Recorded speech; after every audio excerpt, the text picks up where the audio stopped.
하여튼 바로 시작하는 날이 없어. 씨, 왜 이렇게 모르는 사람한테 카톡이나 그런 게 오는 거야? 알지 못한데.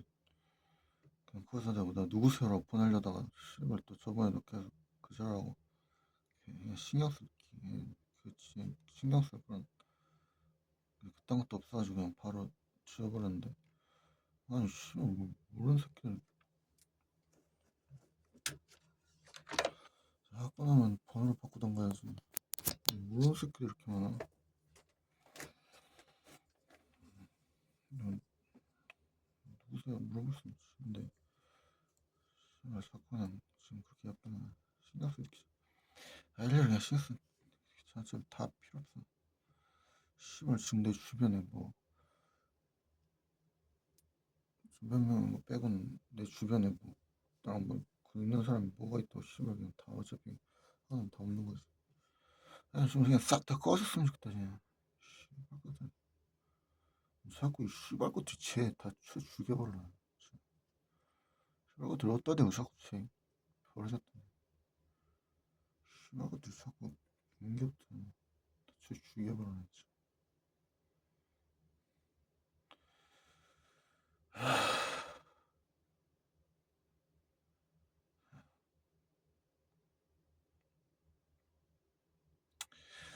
바로 시작하자.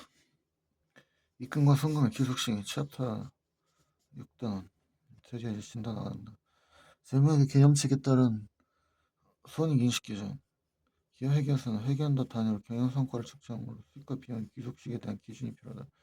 일반적으로 구매, 제조, 판매 등의 활동에 의해 경제가치가 증가하지만 가치가 증가할 때마다 수익을 인식하는 것은 너무 복잡하고 가치 증가분을 객관적으로 측정할 수 없다.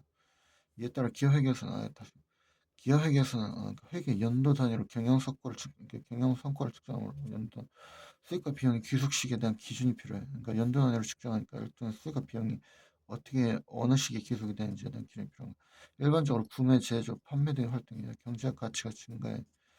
가치가 증가할 때마다 수익을 인식하는 것은 너무 복잡하고 그러니까 가치가 증가할 때마다 수익을 인식하는 것은 너무 복잡하고 가치 증가분을 객관적으로 측정할 수도 없다.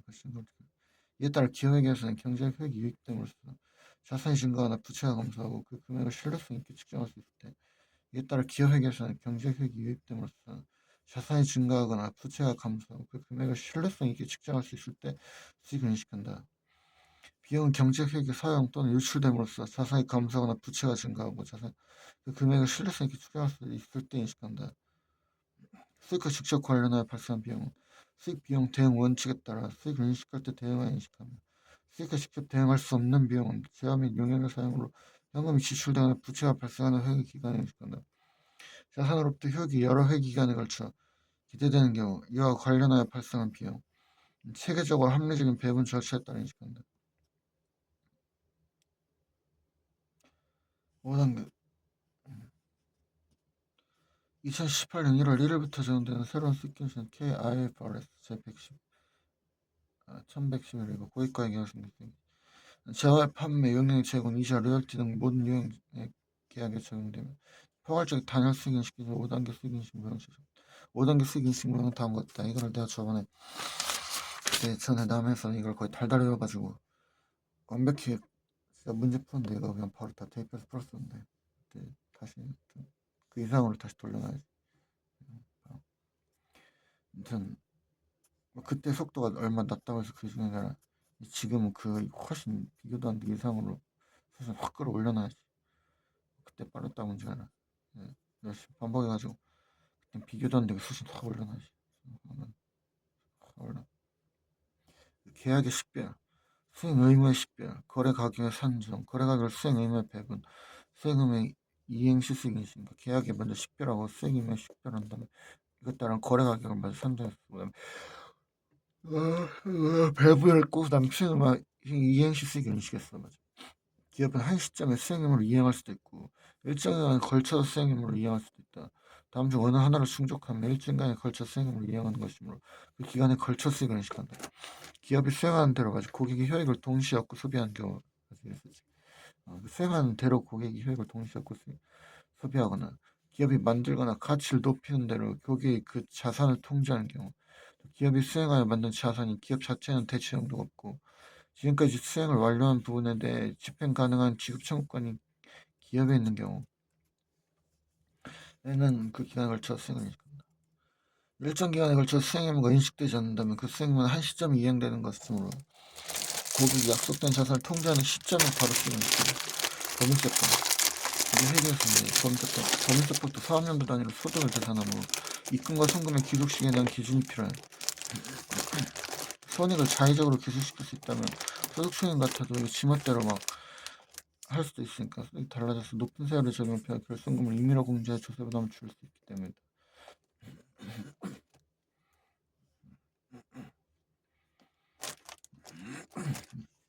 원칙 권리의무 확정주의 법인세법은 손익 인식 기준으로 권리의무 확정주의를 채택하고 있다.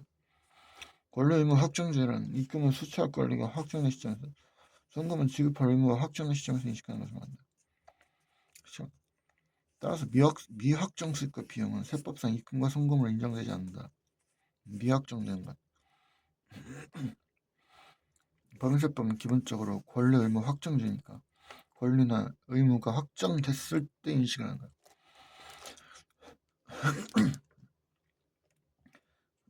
그러나 오늘날 다양한 거래에 대해 권리 의무 확정주의라는 획일적 기준으로 해 손익 기술시를 판단하는 데는 좀 어려움이 있지. 획일적으로. 법인세법은 다시 거래 형태별 기준을 두고 있다.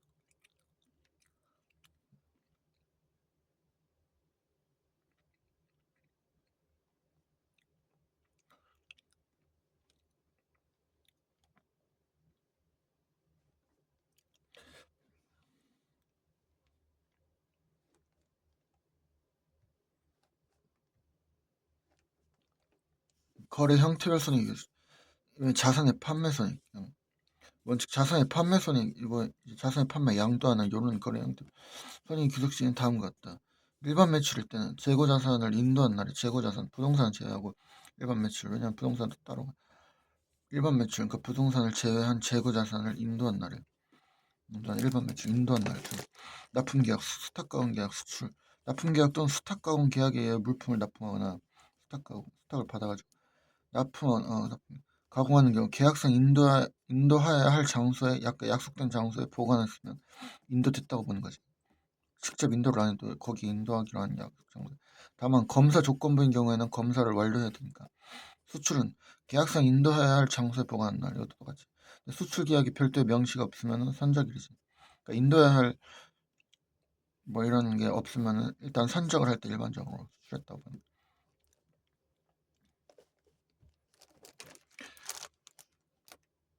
그다음에 시용 판매.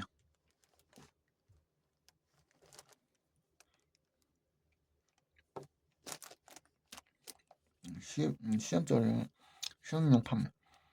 재고 자산의 시용 판매 경우에는 상대방이 구입 의사를 표시한 날 구입 의사를 표시했을 때 시험용 서버 구입 의사 단 일정 기간 내에 반송하거나 이것도 다 외워버려야지. 거절 의사를 표시하지 않는 특이하게 그 판매 확정되는 경우에 그 기간 만료일 단 일정 기간 내에 반송하거나 일정 기간 내에 만약에 자기가 구매 의사를 표시하지 않고 반송하거나 거절 의사를 표시하지 않았어. 그러니까 반송도 안 했고 거절 의사 표시는 않았습니다. 일정 기간 내에서 특이하게 의해서 그 판매가 확정되는 경우에는 그러니까 만약에 일부러 구입 의사를 표시하지 않아도 일정 기간 내에 뭐 반송하거나 거절하지 않으면 판매가 확정된 거라고 보는 어떤 특약이 있었으면 그 기간 내 만료일에 판매하거나 마찬가지니까 그때 귀속된 거지. 재고자산 이외의 자산의 양도손익은 재고자산 이외 재건 상산은 소유권 이전 등기 그러니까 부동산도 들어가 있지. 인도일 또는 사용 수익일 중 가장 빠른 날에 프로젝트 금융투자회사 토시 양도대금 귀속지기 특례는 조세 특례 제한법에 따른 프로젝트 금융투자회사가 도시개발사업, 산업단지개발사업, 택지개발사나 또는 혁신도시 개발 사업을 하는 경우로서 조세 특례 제한법에 따른 프로젝트 금융투자회사가 도시 개발 사업, 산업단지 개발 사업, 택지 개발 사업 또는 혁신도시 개발 사업을 하는 경우로서 해당 사업을 완료하기 전에 그 사업의 대상이 되는 토지의 일부를 양도하는 경우는 위표의 사함에도 불구하고 그 양도 대금을 해당 사업의 작업 진행률에 따라 각 사업연도 입금에 산입할 수 있다. 조세특례 제한법에 따른 프로젝트 금융투자회사가 도시개발 사업, 조세특례 제한법에 따른 프로젝트 금융투자회사가 있어. 그게 도시개발 사업이나 산업단지 개발 사업이나 택지 개발 사업 또는 혁신도시 개발 사업 더 특별한 것들 경우로서 해당 사업을 완료하기 전에 그 사업의 대상이 되는 토지의 일부를 양도할 때는 위표에 함에도 불구하고 그 양도 대금을 해당 사업의 진행률에 따라 작업 진행률에 따라 각 사업연도 입금 사업할 수 있다.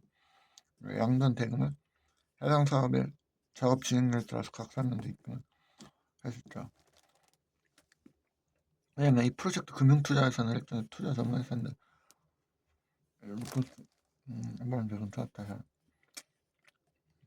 이거를 일부를 양도하는 게 아직 개발하는 도중에 그러니까 사업을 완료하기 도중에 하면 그건 대금 청산도 아니고 소유권 이전 등기도 안 될 거고 사업이 완료하기 전이니까 임대료도 아니고 사용수익일지 다 해당이 안 되지만 일부를 양도를 했어. 그러면 이거에도 불구하고 그 양도 대금을 해당 사업의 진행률에 따라서 각 사람들이 입금을 차입할 수 있어. IFRS 증권시장에서 금융자산을 보통거래 방식으로 매도하는 경우에 매매 또는 결제 중에 선택할 회계처를 할 수 있다. 그러나 세무상으로는 결제 회계처는 인정하지 않으므로 계약일에 회계 처리해야 한다. 그러니까 이제 여기 입법 취지네. 증권거래시장에서 보통거래 방식으로 한 유가증권 IFRS에서는 증권시장 금융자산을 보통거래 방식으로 매도하는 경우에 매매일 또는 결제일 중에서 맞아 이거 있었지. 회계 처리했을 때 매매일 또는 결제를 그러나 세무상으로는 결제를 회계 처리하는 것은 인정하지 않아. 매매일에 이거 아까 권리 의무 확정주니까 매매일 권리 의무 확정주니까 매매일을 계약일에 회계 처리한다.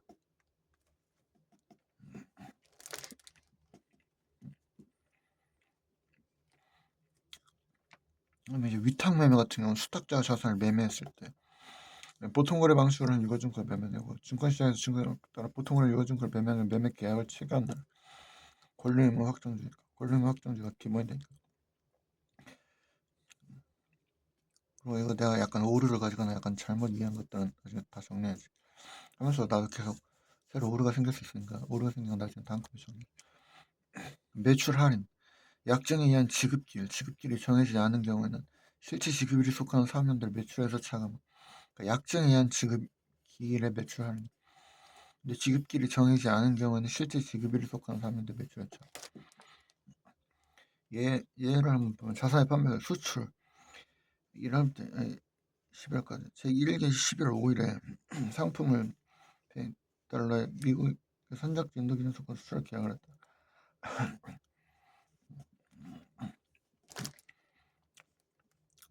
선박이 도착한 제2개 대금을 받았어도 흔적일을 기준 할인 1,000원, 도착 기준 1,100원.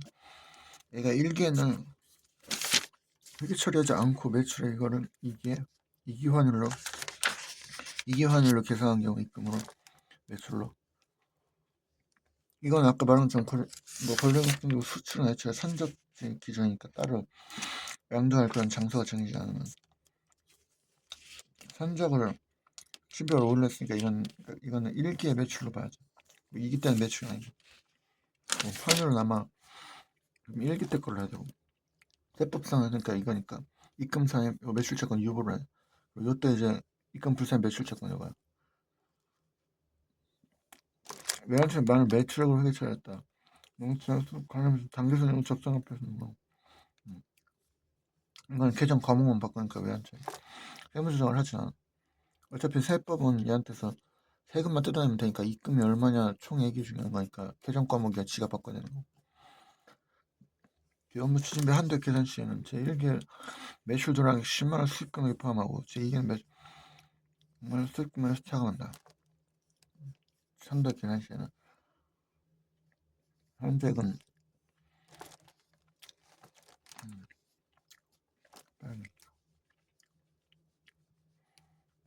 매출하는 상품을 연착에 대해서 내가 회계 다시 보면 다시 개념 잡아야 돼. 상품을 만에 외상 판매인데 10일 이내에 변제하면 2%를 할인하기로 했다.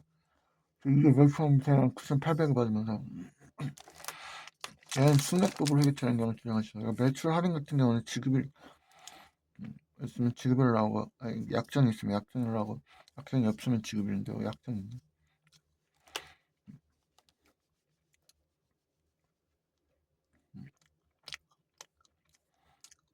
그러면 일개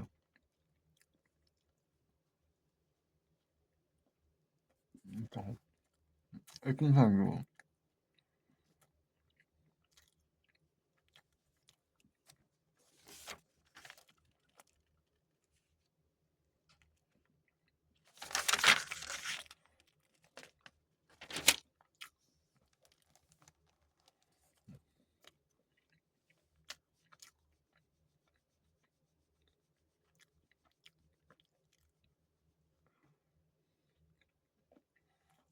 한 맛있었고 매출 200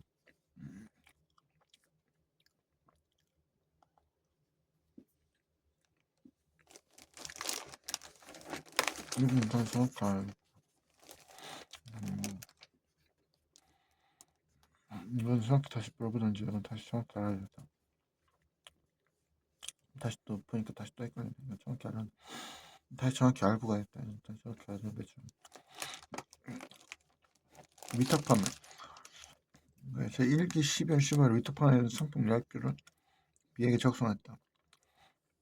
200만 운송 약대 230만원의 세우야가 회계 처리했으며 위탁 판매는 최다 36억 판매수는 2%야. 10개 하고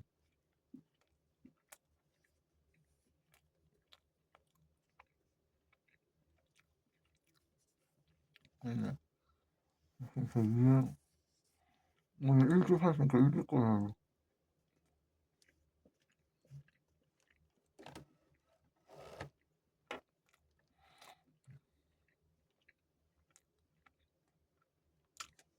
30이고 86이니까 입금만 하면 이때 매출액을 인식하고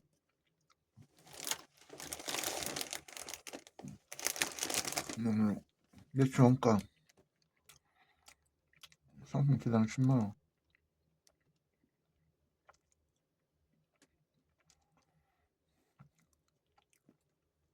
230만원 중에서 시급하죠. 하나 나와 평소 20분 있다면 평소 이렇게 뭐 이렇게 일기에 세보자. 이기 때는 이거 유부 충전해야 되지. 이거 전부 다 유부 충전이야. 장기 할부 판매 선임자는 특례. 장기 할부 판매. 앞에 문제에서 단기 할부 판매를 할 수 있는데 장기 할부 판매 선임에 대한 이건 특례. 개요 할부 판매는 자산을 인도한 후에 그 대금을 일정 기간 동안 분할하여 회수하는 신용 판매 방식을 말한다. 할부 판매 계약이 체결되면 판매자는 즉시 목적물을 인도하지만 할부 대금을 완불할 때 소유권을 이전하는 것이 일반적이다.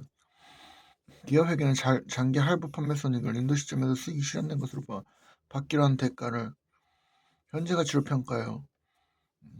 그러니까 다시 할부 판매는 자산을 인도한 후에 그 대금을 일정 기간 동안 분할하여 회수하는 신용 판매. 그러니까 다시 할부 판매란 자산을 인도한 후에 그 대금을 일정 기간 동안 분할하여 회수하는 할부 판매 계약이 체결되면 판매자는 즉시 목적물을 인도하지만 그 목적물 자체는 즉시 인도해도 할부 대금을 완불할 때 소유권을 이전하는 것이 일반적이다. 그러니까 애초에 그 대금을 받기 전까지 소유권은 사실 아직 판매자한테 있는 거지. 목적물 자체는 이동하더라도.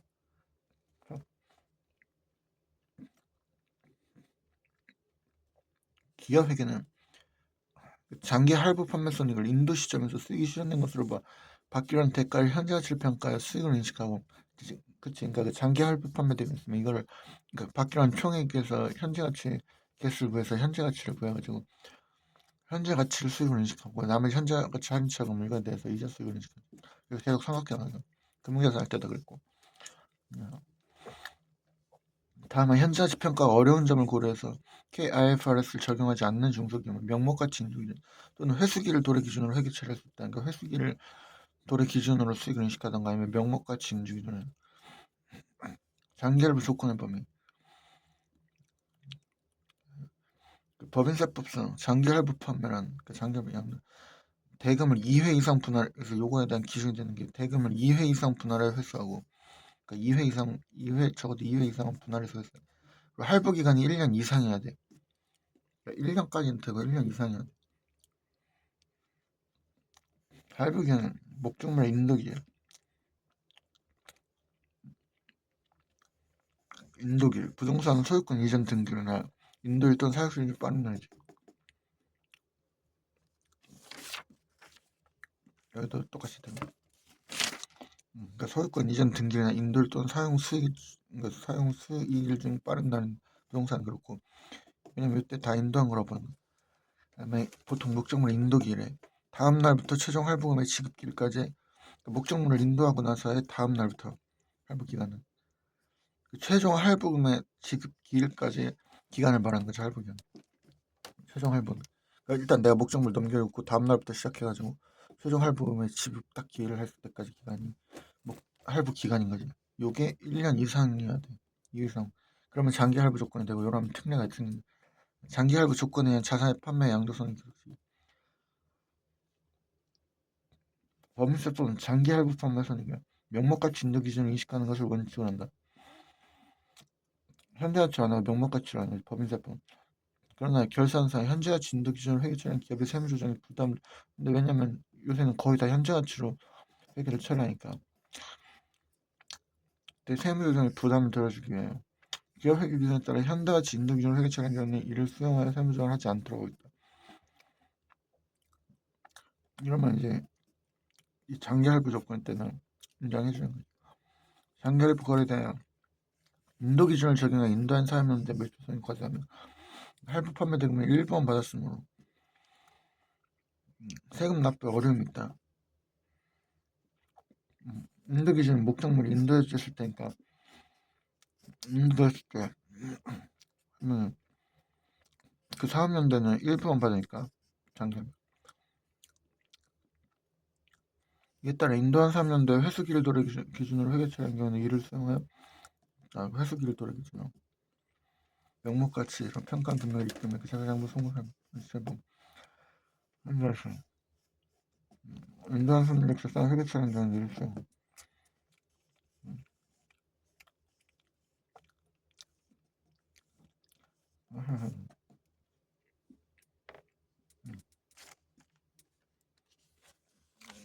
장기 할부 같으면 그러니까 이걸 특례로 수용하는 거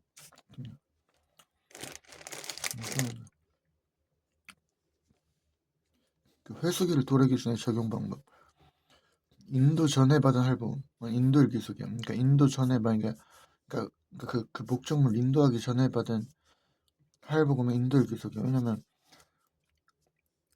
일단 할부 기간이라는 건 목적물의 인도의 다음 날부터 시작하니까 인도 전에 받은 할부금은 인도일 기속이야. 언제 받았던 인도일부터 인도일부터 폐업일까지 받기로 이제 나머지 할부금은 회수한 약정일 기속이야. 약정 더 받은 할부금은 선수금이야. 폐업일을 왜 회수 약정을 돌아봐. 폐업일 기속.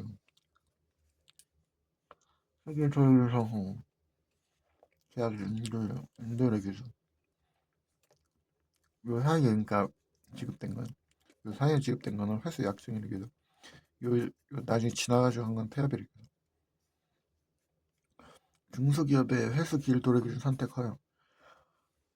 앞에 설명한 것과 같이 법인세법은 법인이 장기 할부거래에 대해 명목가치 인도 기준, 현재가치 인도 기준, 회수 기일 도래 기준 중 한 가지 방법을 선택하여 회계 처리하면 이를 수용하고 있다. 이 세 가지 방법 중에서는 회수 기일 도래 기준이 다른 방법보다 세금을 가장 늦게 납부하게 되므로 절세 관점에서 가장 좋다. 그러니까 내가 이 회수 했을 때 세금을 납부하게 되니까 가장 미룰수록, 이게 왜 좋은지 모르겠지만 결석원점에서는 좋다고. 그러니까 나중에 결석금으로 메꿀 수 있게 그 발생 때까지 최대한 미룰 수 있으니까.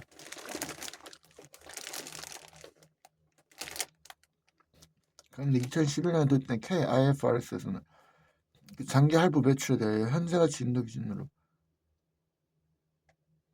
손익을 인식함으로, 그러니까 한국 재테크에 대해서 거의 일반적으로 현재 가치 인도 기준으로 손익 인식한다.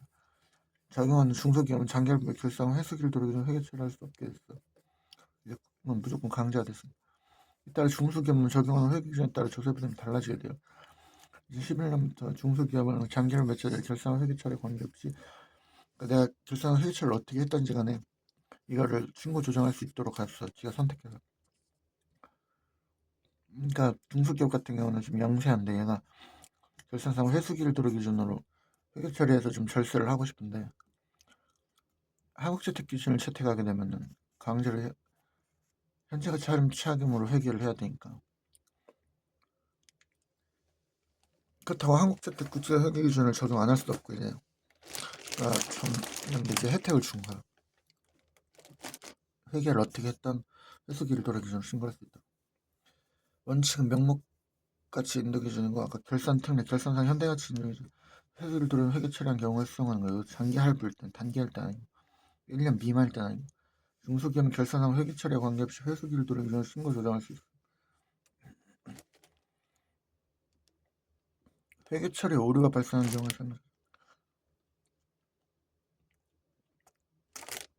장기 할부 판매자예요. 앞에 세 가지 방법 중 한 가지를 선택하여 회계 처리했습니다. 회계 처리에 오류가 발생하는 경우에 세무조정이 문제가 된다. 예를 들면 현재 가치 평가에 오류가 발생하거나 회수기를 도래 금액의 계산에 오류가 발생하는 경우, 이런 회계 처리에 오류가 발생하는 경우 세무조정은 장기 할부 판매 경험할 문제는 아니고 혜택 인식할 수 있는 경우 공동적인 문제지. 그러니까 회계 처리했을 때 오류가 발생했을 때 20기는 세 가지를 정한 것은 납세자마다 각각 형편에 나름으로 자신 사정에 따라 한 방법을 선택하여 회계 처리하면 이를 최대한 존중하기 위한 것이다. 이러한 입법 취지를 구하면 한 방법을 선택하여 회계 처리했습니다. 오류가 발생한 경우 납세자의 의도를 최대한 인정하여 오류만 조정하는 것이 바람직할 것이다.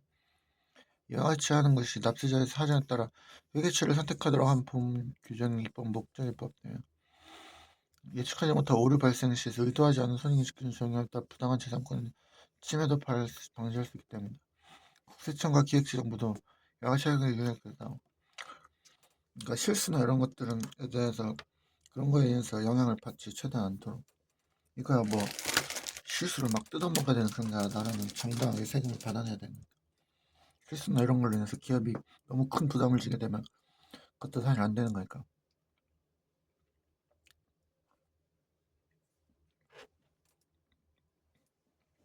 장기 할부 판매 예정 주사는 제 10억이에요. 장기가 1,800만원 3천만원 할부 판매돼 10억이 말부터 3년간이거든. 이러면 이제 장기 할부 판매지. 1년 이상이니까 매년 말에 1,000만원씩 회수하기로 했다. 해당 매출채권 현재 가치는 1,486만 8천원. 주사원은 제10억에 약정된 1,000만원을 받았다. 주사원이 제10억에 담은 것이 여기처럼 조사부담 최소한 경우와 중소기업이 아닌 경우로 중소기업이면은 뭘로 했던 회수기를 도래 기준을 선택할 수 있고, 중소기업이 아닌 경우에는 자기가 선택한 그 회계 처리대로만 세법을.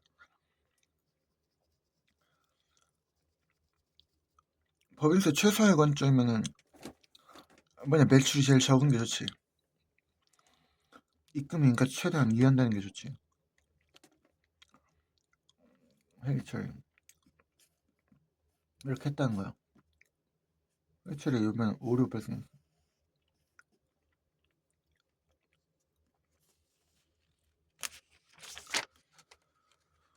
중소기업이 안 할 때는 1, 2, 3일 때 전부 다 그냥 세무조정 안 하지. 왜냐면 다 인정하니까. 지가 회계처리합니다. 정사 회계처리 오류에 대해서 현재 하시는 점수 요것만 계산했으니까 나머지 거 100만원 기입하도록. 금산 유보. 중소기업일 때는 회수기를 도래 기준에 따라서 아까 말한 것처럼 회수기를 도래 기준이야 법인세 부담 최소화가 되니까 최대한 이연을. 매출원가 이때 명목 가치는 요 송금불산이 매출원가하고 또 입금불산이 매출을 해.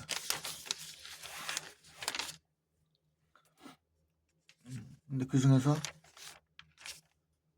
이거 1,000만원씩 매년 말에 이번에 1,000만원 빼고 회수한 1,000만원 빼고 나머지는 다 입금불산.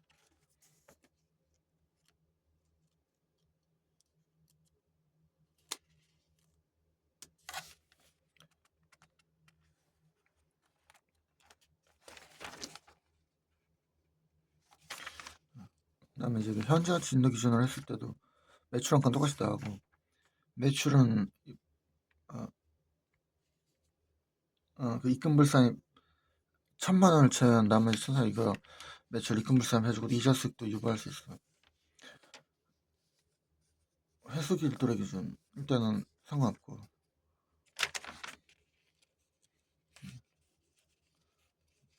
잘한 거고 올해일 때는 매출원가는 그대로 나가고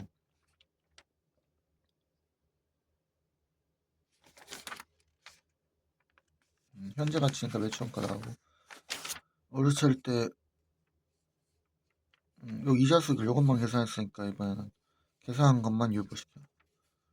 매출은 전부 유보시켜. 1,000만원을 줘요. 영역 매출과 예약 매출 지금 한 거는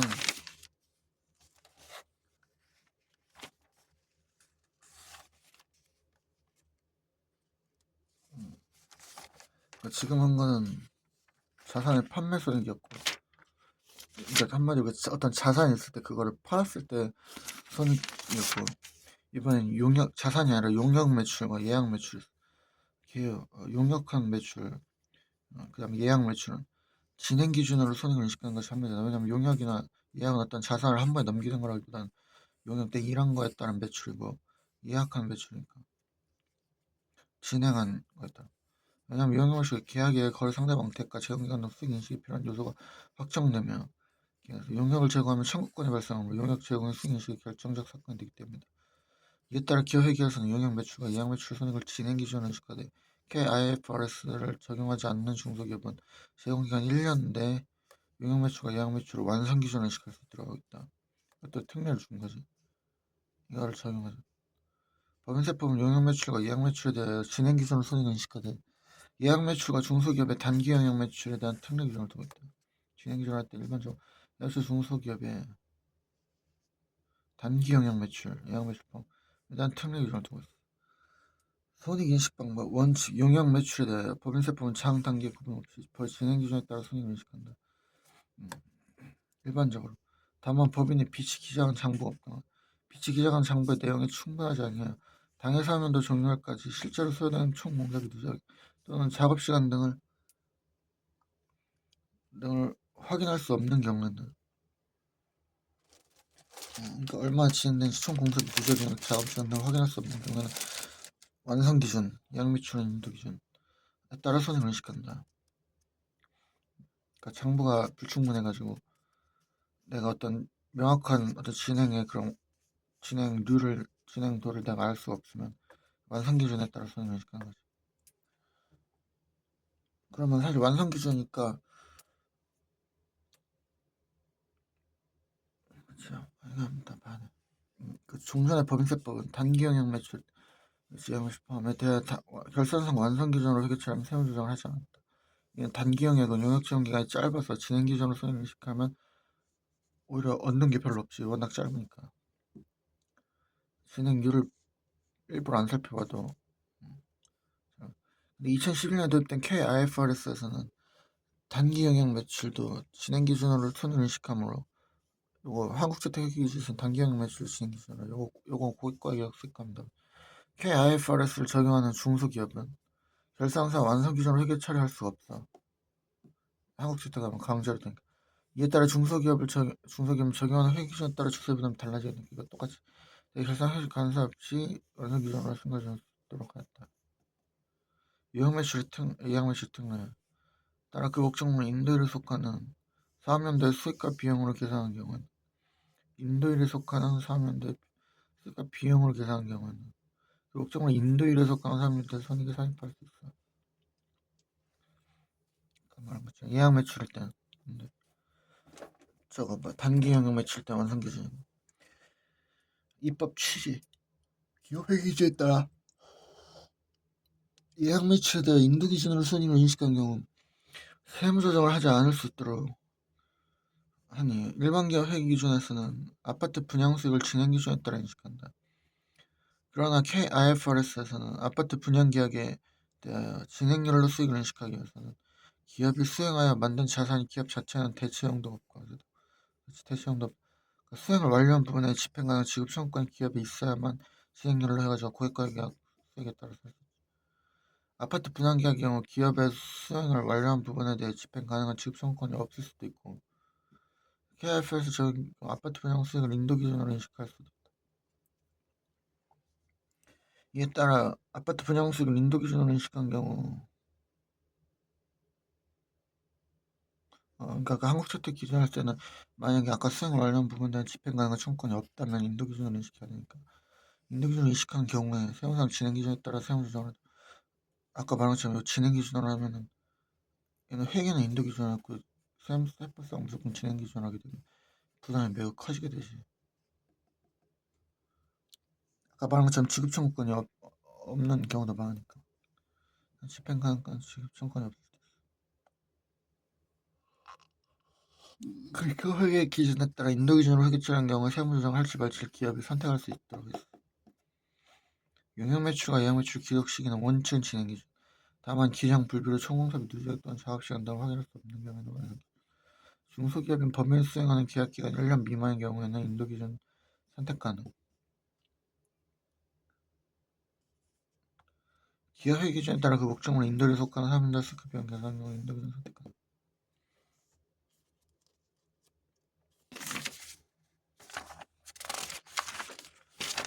이거 아마 그렇게 많지 않았던 걸로 알아. 그래서 보면 기타 손님 얼마 안 되지 이거.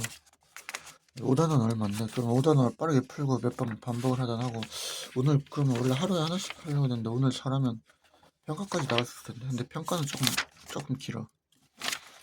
그래도 열심히 하면 길고 말고 오늘 오늘도 저녁 나온 거니까 외화자산 부채 평가 이거는 회계 외화를 보고 할 거니까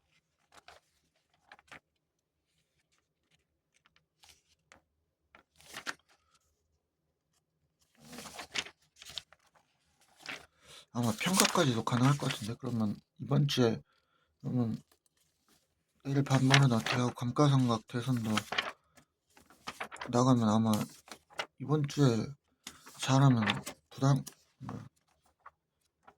이거 다음에 충당금 다음이 준비금이니까 준비금까지도 아마 할 수 있을 것 같은데 열심히만 하면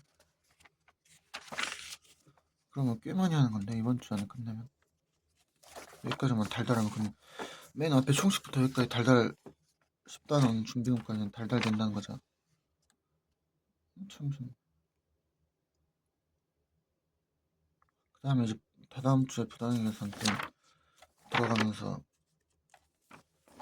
일단 내가 원래 처음에 할 수익 계산인가 여기까지만 아니다 합병까지 하려고 했는데 하게 되면은 다다음 주 안에 법인세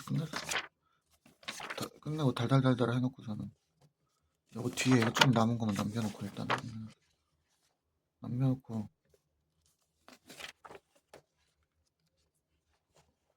바로 그러니까 일단 뒤에 이런 거 좀 달달 아니, 나중에 진짜 나갈 거 좀 남겨놓고 일단 기본적인 거 법인세 마무리하고 바로 포인트 넘어갈 수 있을 것 같은데 근데 또 그러니까 그러니까 확실히 그러니까 이럴 때 진짜 해야 되는 게 이렇게 또 뭔가 앞이 막 보이기 시작하면 또 생각보다 얼마 안 남았네 해가지고 이때 또 만약에 나태해지면 다시 확 멀어져가지고 이걸 어떻게 하지가 돼버리고 이때 어떻게 끝까지 밀고 나가면 정신 차려보면 생각보다 별거 아니었네가 되고 그 사실 종이 한 끗 차야. 그러니까 내가 어떻게 하다 보면 생각보다 별거 아니네가 되기도 하고 여기서 갑자기 또 나태해지거나 확 무너지게 되면 어느 순간 이렇게 쌓여가지고 언제 저걸 하냐 그렇게 돼버리고 이제 종이 한 끗 차야. 아무튼 그럼 이제 용역 매출가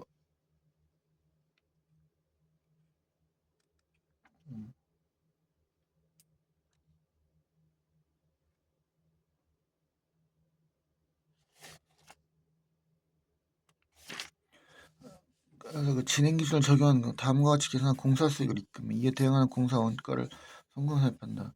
입금 공사 수익은 도급 금액 곱하기 작업 진행률. 직전 3년도에서 직전 3년도까지 입금 산입액을 빼면은 입금이지. 이건 손금은 해당 3년도에 발생한 총 비용이고. 작업 진행률 계산 방법. 작업 진행률은 원가 기준법을 원칙으로 한다. 다만 수익 실현이 작업 시간, 작업일 또는 기성 공사의 면적이나 물량 등과 비례 관계가 있고, 전체 작업 시간 내에서 이미 투입되거나 완성된 부분에 차지하는 비율을 객관적으로 산정할 수 있는 경우는 그 비율로 할 수 있다. 객관적으로 산정할 수 있는 그 비율로 할 수 있다. 전체 작업 시간 내에서 이미 투입되거나 완성된 부분이 차지하는 비율을 객관적으로 산정할 수 있는 아, 전체 전체 작업 시간 이미 등에서 이미 투입되었거나 완성된 부분이 차지하는 비율을 객관적으로 산정할 수 있다는 그 비율대로 할 수 있다. 원가 기준법에 의한 작업 진행 다음과 같이 계산한다. 작업 진행 총 공사 예정비를 해당 사업년도 말까지 발생한 총 공사비 누적이 있으면 이거를 나눠. 그러니까 해당 사업년도 말까지 발생한 총 공사비도 어떤 누적이, 그러니까 지금까지 공사한 게 누적된 게 있으면 그거를 그 이후에 총 공사할 예정비로 나누면은 그 지금까지 진행한 룰이 나오는 거지. 위 산실 공사비는 자재비, 노무 및 기타 공사 경비 합계액을 말하되 법인이 부담하지 않은 자재비는 포함하지 않지.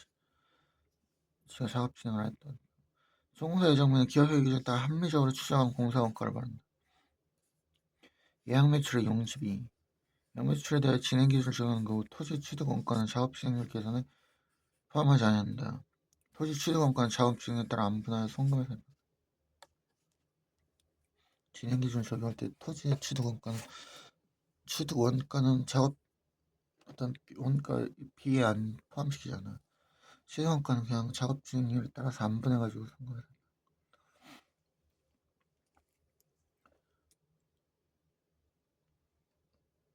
잠깐 화장실 좀 다녀. 잠깐 화장실 다녔어.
누구도 나한테 기회가 될 순 없어. 내 자신이 기회지. 내가 착각했던 거는 이 세상에 그 누구라든지 그 무엇도 나한테 기회가 될 순 없어. 내 자신이 기회인 거지. 내 자신이 이미 기회가 되면 내가 하는 게 다 그냥 기회가 되는 거고, 누가 나한테 기회를 줘. 어차피 다 거래지. 세상 다 결국에는 저나 다 줄 거 주고 받을 거 받는 거래란 말이야. 근데 누가 나한테 기회가 될 수가 있고, 누가 나한테 어떤 뭐 도움이라는 거 그게 될 수가 있겠어. 이런 데서 그렇게 하는 것도 일종의 투자인 거지. 다 투자고, 미래를 보고 투자하는 거고, 그 미래의 효익을 얻기 위해서 투자하는 거고, 다 그런 거지. 누가 누구의 기회가 돼주고 내가 너의 도움이 돼주고 그딴 건 없어. 그냥 내 자신이 기회가 되는 거고, 내 자신이 기회가 안 되는 상태면 누가 뭐 도와주고 기회를 준다 그래도 그건 그렇게 되지 않는 거지. 내 자신이 바뀌어야 돼. 내 자신이 바뀌어서 나 자체가 이미 기회가 돼야 되는 거야. 그러면 내가 기회면 남들이 둘러붙는 거고, 그렇게 되면 나도 더 넓어지는 거지. 내 자신이 기회가 아니고 늪이고 수렁인데, 그러면 남들이 어떻게 도움을 줘도 다 수렁이 돼버리지 그냥. 결국 내 자신이 기회인 거야. 누구도 나한테 기회가 돼줄 수 없어. 그러니까 막 행여나 내가 그런 거 놓쳤을 그런 거 안달할 필요 없어. 그냥 누구도 나한테 기회나 도움이 되지 못한다 그러면 아쉬울 것도 없는 거야. 내 자신 딱 봤을 때 내 자신이 아직 준비가 안 됐다 그러면 그냥 사정없이 쳐버리는 거야. 그냥. 내 방해가 되는 것 같다 그럼 나중에 혹시 도움이 될까 하고 그런 게 아니라 그 사람한테는 나한테 도움이 될까 이딴 거 다 필요 없는 거야. 일단 지금 방해되는 것들은 다 쳐내버린다. 씨발 그걸 떠나서 또 모르는 새끼 카톡 누구랑 물어보긴 했어야 될 수도 있었는데 지금 그딴 거 신경 쓸 겨를이 없다니까 뭐 하는 거냐 비용 같은 새끼야 지금. 그딴 거에 신경 쓸 겨를도 없다니까 병신 같은 새끼. 뭐 이상한 거 하나 먹고. 지금 내 주변에 이런 건 다 필요 없는 거야. 다 방해지. 다 쳐내고 나는 나만 바라. 내가 할 것만 바라보는 거야. 내 자신이 기회가 된다. 내 자신이 도움이 되고.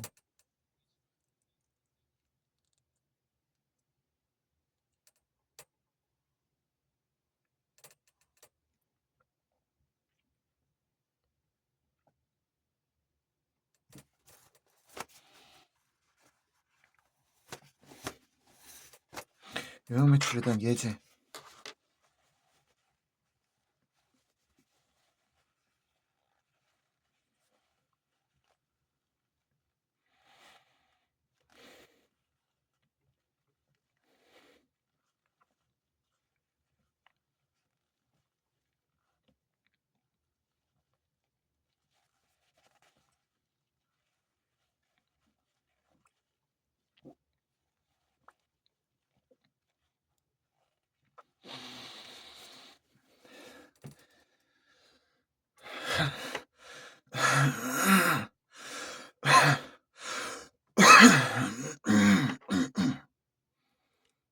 축합.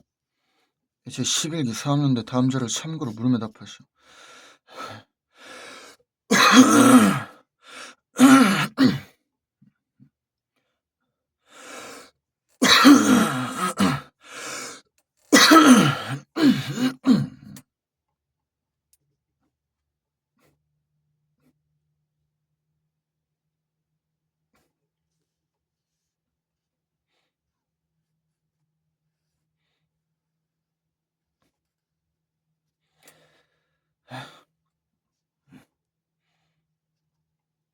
영역 매출. 갑의 제 11기 4학년대 다음 자를 참고로 물음에 답하시오. 도급기간. 그러니까 이번 A의 도급기간. 11기 8월 1일부터 6월 30일까지 8, 9, 10, 11, 12, 1, 2, 3, 4, 5, 6 12개월이 안 돼. 1년이 안 돼. 요건 단기거든. 단기면은 단기 단기 영역 매출. 알지? 그러니까 단기 영역 예약 매출 계약이지. 단기는 인도 기준 완성 기준으로 될 수 있어. 도급 금액 공사 전업과 단기 발생해서 완성 기준. 완성기준 당기의 수익을 계산하지 아니하고 미룰 수 있어. 공사원가 발생 재고 자산을 계산했으면 진행기준 적용고사는 발생 기준에 세부담을 최소화하는 방향으로 중소기업이 아닌 경우에는 이게 아마 특례가 그냥 단기가 아니라 중소기업의 단기형이 특례거든. 음, 음. 그러니까 아까 말한 중소기업은 영세하니까. 그러니까 중소기업이 아닌 경우에는 이게 전부 다 중소기업이 아닌 경우 완성 기준을 적용할 수 없어. 남만 단기라도. 그러면은 아닌 경우에는 공사 수익 A는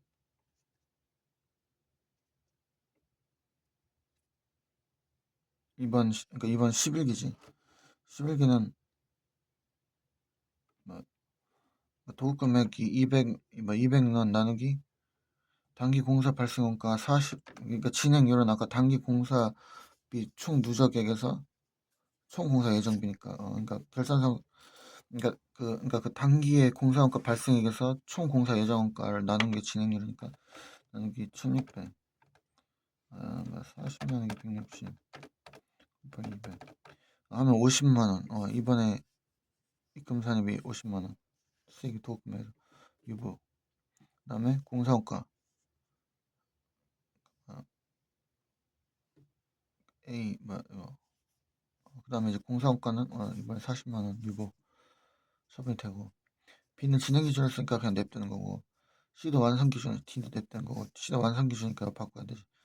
600만 원 곱하기 1680 나누기 168 240만 원 이번 입금이고 공사업권 이번에 발생한 1680만 원. 이번 중소기업이야. 중소기업의 A는 단기라서 완성 기준 할 수 있으니까 냅두는 거고, B는 10월부터니까 10월, 11월, 12월, 1, 2, 3, 4, 5, 6, 7, 8, 10, 1년이 안 되니까 얘도 완성 기준 적용해야지. 왜냐면 최소화하는 방향이니까. 진행 기준 해도 되죠. 완성 기준이면은 뭐야, 입금으로 300 곱하기 10, 얘가 입금산이 200을 해놓은 상태니까 입금 불산임 200을 하고, 그다음에 이번에 송금 산임 유보 처리했던 120을 또 송금 불산임 유보를 하고, C는 7월부터인데 벌써 1년이 넘으니까 얘는 완성 기준 할 수가 없어. 단기가 아니니까. 그러면은 입금 산입해야 돼. 입금 산입 아까 전에 했던 거 240 가져와서 얘는 입금 산입 240 유보, 공사원가 1680만 유보하고, 그다음에 이제 D 같은 경우에는 진행 기준으로 했는데 얘는 1년이 아니니까 진행 기준한 거 잘한 거지. 이런 식으로 한다고 세무조정은. 이번 이자소득 등 수입이자 금융회사 등 이외의 범인의 수입이자, 그러니까 금융회사 등 이외에 다른 금융회사나 이런 것 법인의 아무튼 이런 것 등등의 그런 것, 그러니까, 그런 것들의, 그런 것들 이외의 법인의 수입이죠. 이외의 법인. 개인의 이자소득 수입시게 대하여 소득세법에 상세한 규정을 두고 있으므로 법인세법은 법인의 수입이자에 대해 소득세법이 이자소득 수입시기 규정을 준용한다. 다시 하면 그러니까 그 개인의 이자소득 수입시기에 대해 소득세법에 상세한 규정을 두고 있으므로, 다시 하면 그 개인의 이자소득 다시 하면 그 개인의 이자소득 수입시기에 대하여, 그러니까 개인의 이자소득의 어떤 그 수입 시기에 대하여 소득세법에 상세한 이미 규정을 두고 있으니까, 법인의 수입 이자에 대하여 소득세법 이자소득 수입 시기 규정을 준용하는 거지. 그러니까 이미 여기서 상세한 규정이 있으니까 따로 할 거 없이 소득세법 이자소득 수입 시기 규정을 준용해. 그런데 소득세법 이자소득은 대부분 실제 지급일을 수입시기로 하고, 예외적으로 비영업대금의 이익 등 일부 이자소득은 약정상 지급일을 수입시기로 한다. 비영업대금의 위해서 약정상의 지급일을 수입시기로 한다. 이와 같은 세법 규정은 발생지에 따라 수입이자를 인식하는 기업 회계와 차이가 있으므로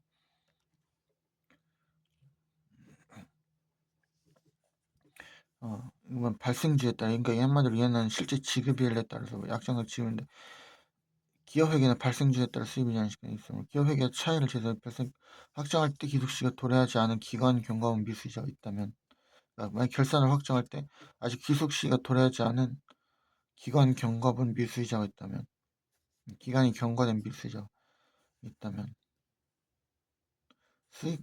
미수이자를 수익으로 계산한 경우에는 이를 입금으로 본다.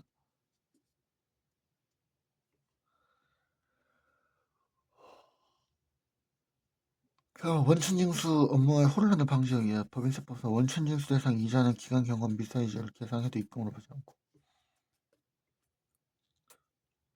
애초에 원천징수하면 입금 불사입니까? 그러니까 애초에 원천징수가 하면 입금 불사님인데 그걸 갖다가 이것만 따로 이자하면 안 되니까, 원천징수 대상 이자는 기간 경과 미수이자를 계산해도 어차피 입금 불사님이 될 거니까 입금으로 보지 않고, 그 외에 일반적인 거는 결산을 확정할 때 기속시기가 도래하지 않은 기간 경과분 미수이자를 수익으로 계산해 이를 입금으로 본다.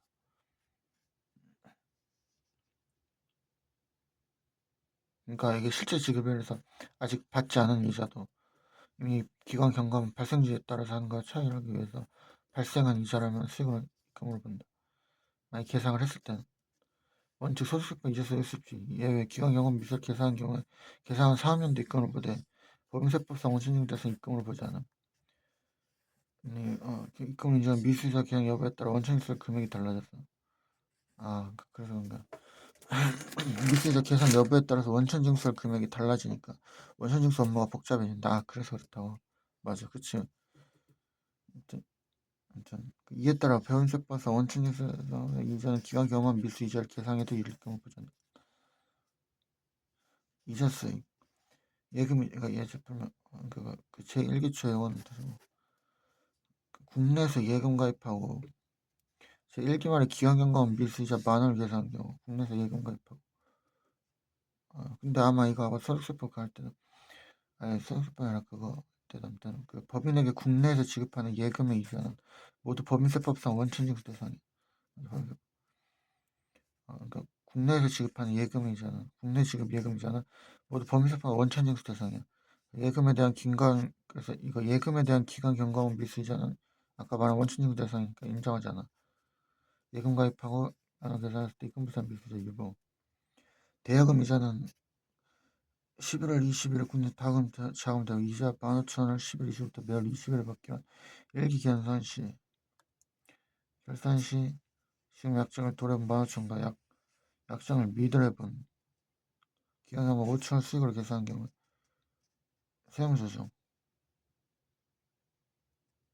약정을 도래본 15,000원 입금으로 세무조정이 불필요하지만 약정을 미드래본 기간 경과 5,000원 원천징수 대상이므로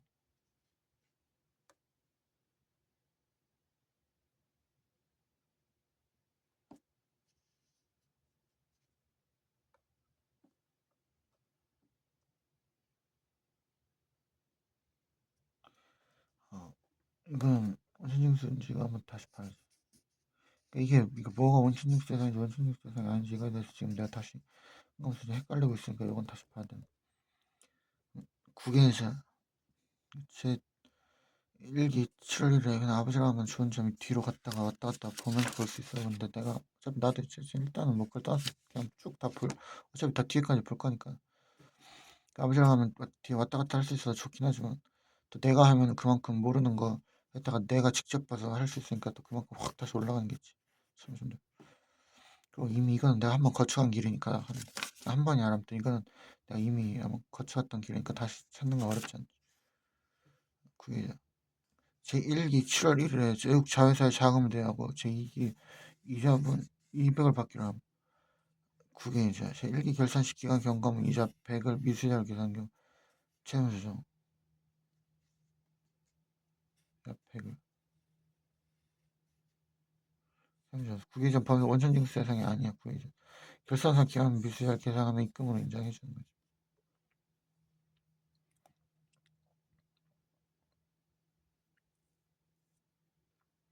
수입이자 세무조정 귀속시기가 도래했는가 귀속시기에 따라 세무조정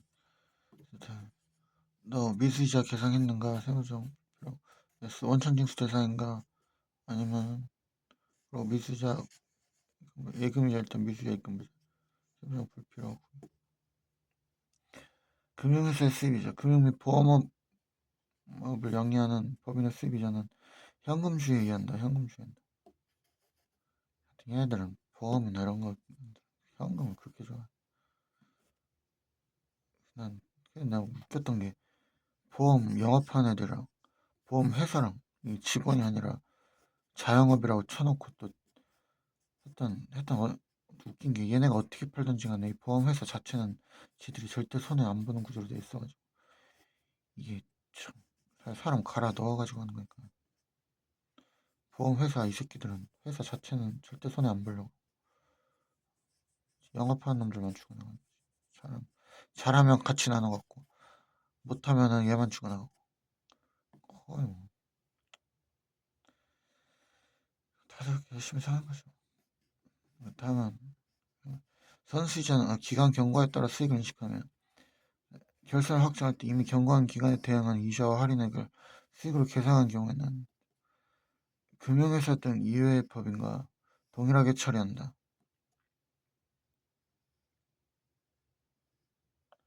그러니까 선수이자는 기간 경과에 따라 수익을 인식할 때 현금수익 결산을 확정할 때 이미 경과한 기간에 대응하는 이자와 할인액을 수익 등 이외의 법인과 동일하게 처리한다. 금융회사 등 이외의 법인의 수익이자와 동일하게 처리한다.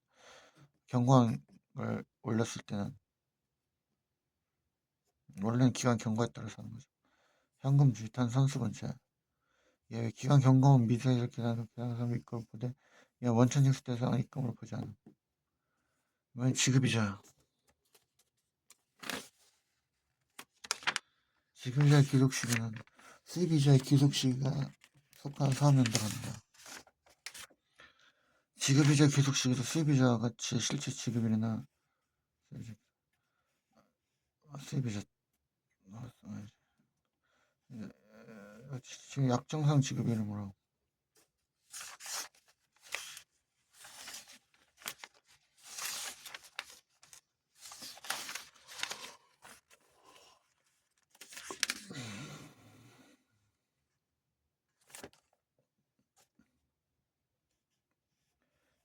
약정상 지급 발생지에 의한 기업 회계가 차이가 있다였다고 지급을 기업 회계와 세법의 차이를 해석하기 위해서 벌기를 써주는데 이미 경과 대응하는 이자와 할인료, 차례부터 이자를 1년을 초과하는 특수한 계획과의 거래했다는 이자 및 할인액을 제외하고 할인료 해당 사업연도의 성비를 계산한 경우는 이를 계산한 사업연도의 송금을 본다.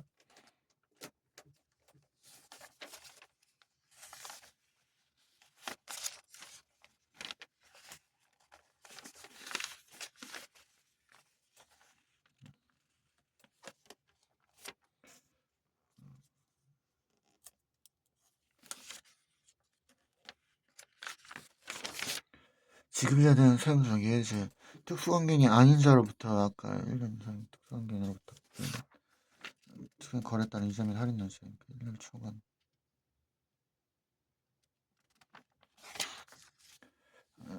그 자로부터 밀린 차입금에 대한 기간 경과원 미지급 이자 100을 결산한 비용으로 처리한 경우 세무조정은 상관없어. 세무조정 없어. 만약 특수관계인으로부터 빌린 차입금을 1년을 초과해 그에 대한 기간 경험 이걸 별산 비용을 하면 이금 별산, 송금 별산 뭐 이제 지급 기준으로 지급 시에 송금 이거 추진해가지고 배당소득 개인의 배당소득의 귀속시기에 대해 소득세법에 상세한 규정을 두고 있으므로 법인세법은 법인의 배당소득의 귀속시기에 대해 소득세법을 준용한다. 소득세법의 배당소득 수입시기의 주요 내용은 다음과 같다. 무기명주식의 배당소득, 실제 지급, 기명주식의 배당소득, 잉여금 처분 결의 개인의 배당소득의 귀속시기에 대해 소득세법에 상세한 규정을 두고 있으므로 법인세법은 법인의 배당소득의 귀속시기에 대해 소득세법을 준용한다. 개인의 배당소득의 귀속시기에 대해 지금 배당소득 개인의 배당소득의 귀속시기에 대해 소득세법에 상세한 이미 이것도 규정을 두고 있으니까 아까 법인세법은 법인의 배당소득의 귀속시기에 대해 소득세법을 준용한다. 무기명주식의 배당소득은 실제 지급이래. 기명주식의 배당소득은 잉여금 처분 결의예요. 맞다. 수입이 잘 됐겠지.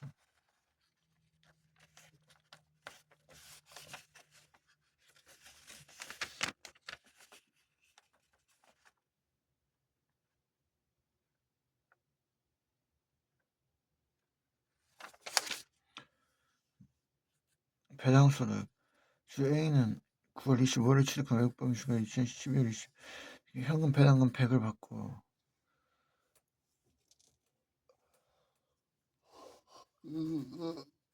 회전 결의 현금 배당금 100을 1월 20일 받은 무기명식 기술식 배당금 만약 무기명식일 때는 취득 지급이니까 2002년도에 귀속되는 거고 만약에 2001년 1기고 2002년 2기면 얘는 2기 때 배당소득으로 입금으로 들어간 거고 만약에 이게 기명 주식이면 얘는 잉여금 처분 결의일이 12월 10일이니까 얘는 1기 입금으로 들어가는 거고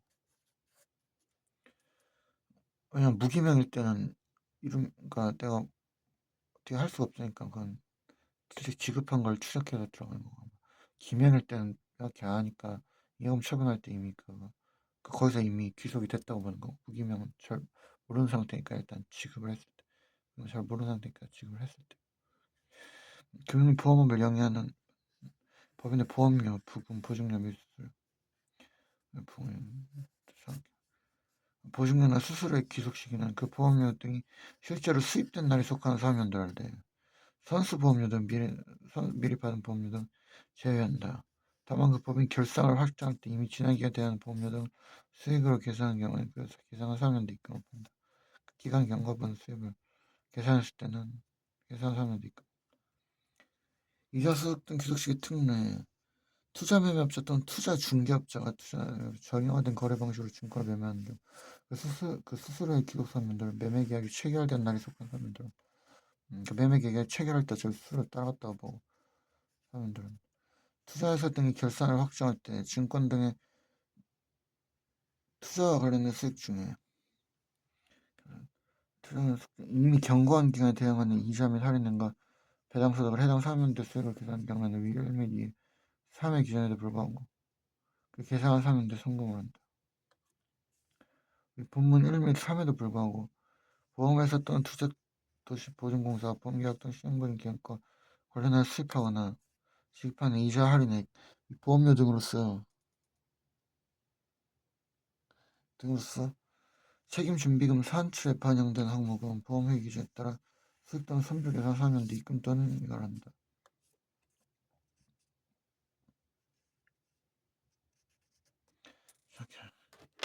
임대손익 문제 한번 풀어보고 다시 원서 보고 다시 문제 풀어보 해가지고 한 다음에 이제 개념 모르는 거 다시 잡고 해서 개념을 나중에 이제 어설프게 되어 있는 걸 정확히 잡고 나면 객관 시간에 이론이 동시에 된다는 거지.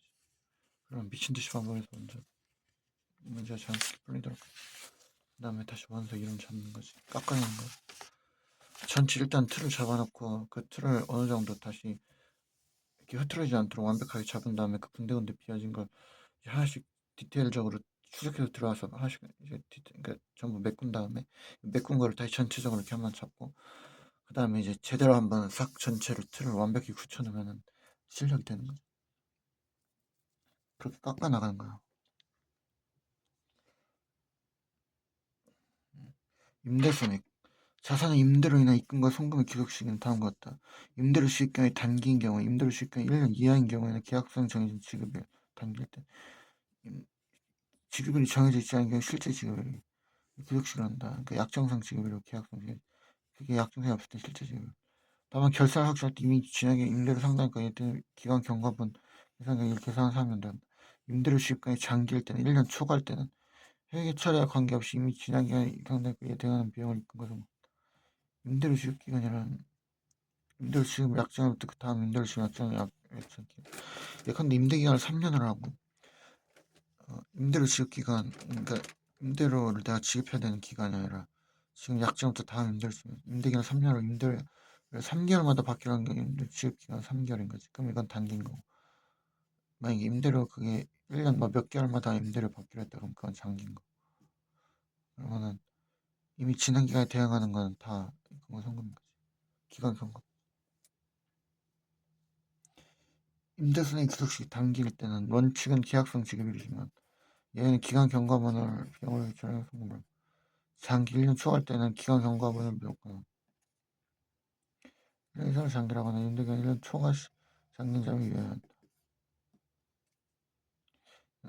예제 임대사는 제5기 10월 3년간 임대하고 매월 분팩을 다음 달 10일 받기로 했으나 제5기 10월 분만 받음. 다음 달 그럼 1개월마다 거의 한 1개월 좀 안 되게 1개월 조금 넘게 해서 받기로 했으니까 얘는 단기 지급기니까 원칙은 지급일이지만 계산은 3년도니까 약정 기준은 결산서상 200을 했어. 근데 세무상 입금은 약정 기준일 때는 200, 발생주의는 3년간 임대니까 1100. 약정 기준은 10월에 다음 달 10일이니까 11월 10일, 12월 10일에서 이번 달 할게 약정 기준에 따르면 받을 거 200이고 발생주의에 하면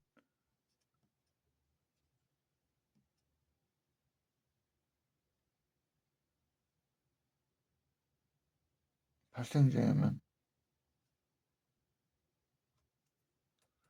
300이 발생. 그치. 그러니까 발생주의에 하면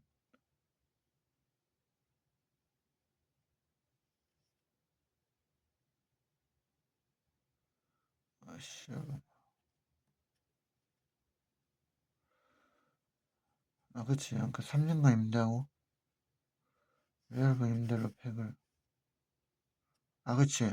그러니까 매월분이니까 얘는 다음 달 10일이니까 11월 10일 전달 거를 받을 수 있으니까 약정 기준 200이고 발생주의는 발생한 것 자체는 10월 거 11월 12월이니까 12월 거를 다음 달 1월에 받는 것 뿐이지 발생주의는 300이고 세다니까 현금주의는 10월 부분 받으니까 100이야. 결산서상 수익은 100. 5기 10월 부분 생산 입금은 200인데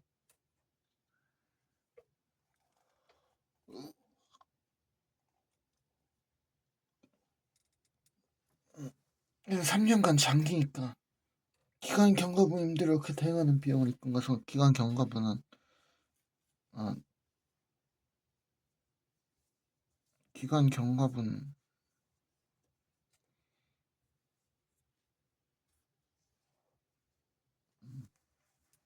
현금주의 그러니까 그게 아니라 현금주의 때는 10월분 받았지만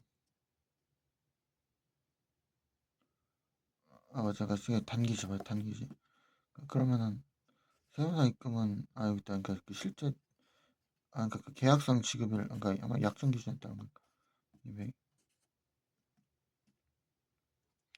5기 초에 건물 2년간 임대하고 2년간 임대 개시를 2년간 임대로 2,400원. 발생주의는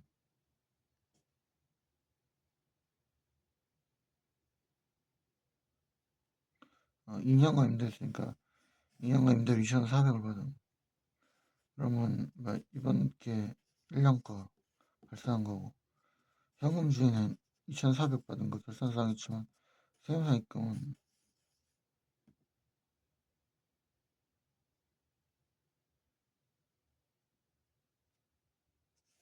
이건 아마 2년간 임대하고 2년간 임대를 받았으니까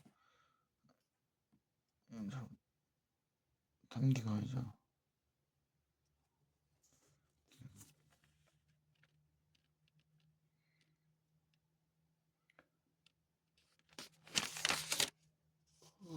미친듯이 졸리다. 이거 사실 지금 남은 게 기타 손익이랑 요거 남았으니까 아니다. 전기 오류 수정 손익 귀속시키네. 이거 다시 한번 훑어야 되네.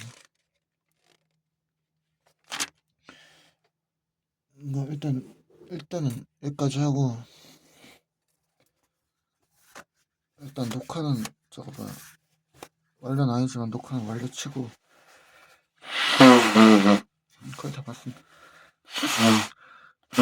말려치고 지금 모르는 것들 조금 다시 내가 찾고 이러면서 아버지 시골 갔을 테니까 좀 연락하기 그렇고 가만히 심었으니까 연락하기 그렇고 질문 나중에 다 통째로 할 거니까 그러니까 내가 따로 뒤져가지고 찾아온 다음에 지금 몰랐던 거 이런 거 좀 정리 좀 하고